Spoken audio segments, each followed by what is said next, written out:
Айтуға болмайды. Ұларбек Нұрғалымұлы. Дастархан басындағы әңгімеге әлгі салпаңғұлақ доңыз дейміз бе, шошқа дейміз бе, ілге кетті. Содан қазақтың қалай жиіркенетіні туралы осы үш әңгіме бір дастархан басында айтылып еді. Біздің ауылда Зәкім, шын атын білмеймін деген өзі қалжыңбас сөзі бар шопыр жігіт болды.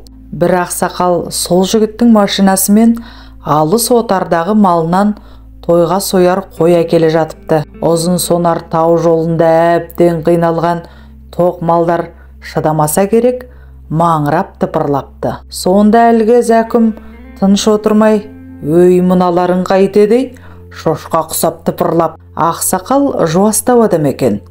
Абыржып кетіп, жүзі қуқыл тартып, балам, машинаңды тоқтатшы, тез тоқтатшы дейді. Зәкім машинаны кілт тоқтатып, ақсақалдың бетіне бажырая қарайды. Балам, кері қайтамыз, бекер айттың.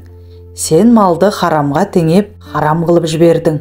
Қайт, басқасын әкелеміз депті. Зәкім аң-таң, әлен сағаттық тау жолының шұқырын санап, қайта қайту деген оңай емес. Ақсақал, онда тұрған не бар? Жай сөз ғой, деп жуып шаймақ болыпты. Жоқ, ақсақал қайтпапты. Ақыры кері бұрылыпты. Әңгіме бұнымен біткен жоқ. Бұлар қайта барғанша қас қарайып кетіпті де сонда қоныпты. Әлгі сөзге бола 2 күн уақыты кеткеніне шашынған Зәкім әлі қоймайды дейді. Қойлар тағы тыпырлай бастағанда арт жағына бұрылып, әй, ұқсайсыңдар ғой, ұқсайсыңдар, бірақ айтуға болмайды дейтін көрінеді. Ақсақал Зәкімге жалынышпен қарап, шырағым, басқа әңгімен көп еді ғой, солардан айтшы, ауылға да аз қалдық қой, шамалы шыдасаң жетіп қалдық-ай. Айтпаш, деп терлеп тепшіп қиналады екен. Біздің ауылдың кісілері сол Зәкімнің сөзін әзіл шыны аралас қылып, бір-біріне жиі қолданады. Ұқсайсыңдар ғой, ұқсайсыңдар, бірақ айтуға болмайды деп. Ұмтыл деген Қытайдан келген ақын бауырым өз ауылының әңгімесін былай өрбітті. Бірде ауылдан шығып, қыстаулығына бара жатқан бір ақсақал жол бойы 17-ні айналып өте бере, жолда шалшық суға аунап жатқан салпаң құлақтарды көріп қалады. Пәлекеттің атын естігені болмаса, өмір бойы көрмеген атамыздың есі шығып, шошыған сонша астындағы атын сабалап бет алған жаққа шаба беріпті дейді. Сол шапқаннан мол шауып, маңдағы бір өзенге ат матымен құлапты. Абырой болғанда аман қалып жағаға шығады. Естіген көргендер жайын сұраса, әй Алла, өзің кешіре көр, мен жазған сенің харам етіңе қарап қойдым, деп жан-жағына алақтайды дейді.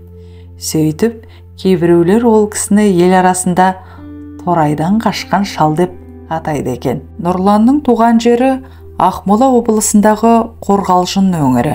Әкесінен естіген бір әңгімесін тілге тиек етті. Елде азық-түлік аз кез, бала кезім. Еңбектегі адамдарға азық тасимын. Өзім тамақ апаратын адамдардың ішінде қой жаятын бір ақсақал бар. Сол кісінің қылығы есімнен кетпейді. Азық дегенде тәтті дәрмек, печенье деген секілділер ғой. Бір күні жарты пакет печенье апардым. Ақсақал ашып көрді де тақтайдың үстіне төкті. Мен байқамаппын.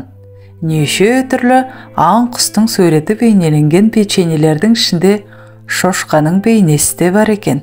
Ақсақал анадай жерде жатқан шырпын алды.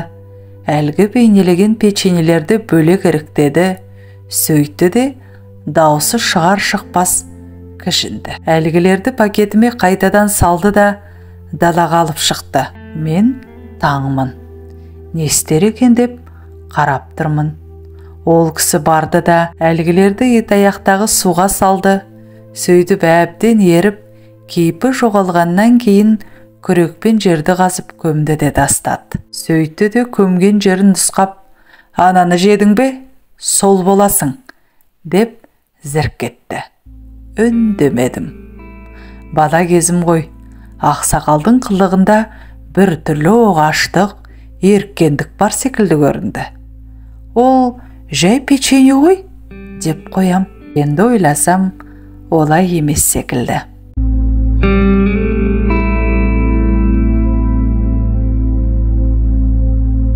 Ағайын, танымал атты YouTube арнама өтіп, тіркеліп, тәлімі мол әңгімелерді тыңдап, лайықты болса лайк басып кетулеріңізді сұраймын. Қазақ тілді арнамды қолдауға шақырамын. Келесі шығарма сіздер үшін.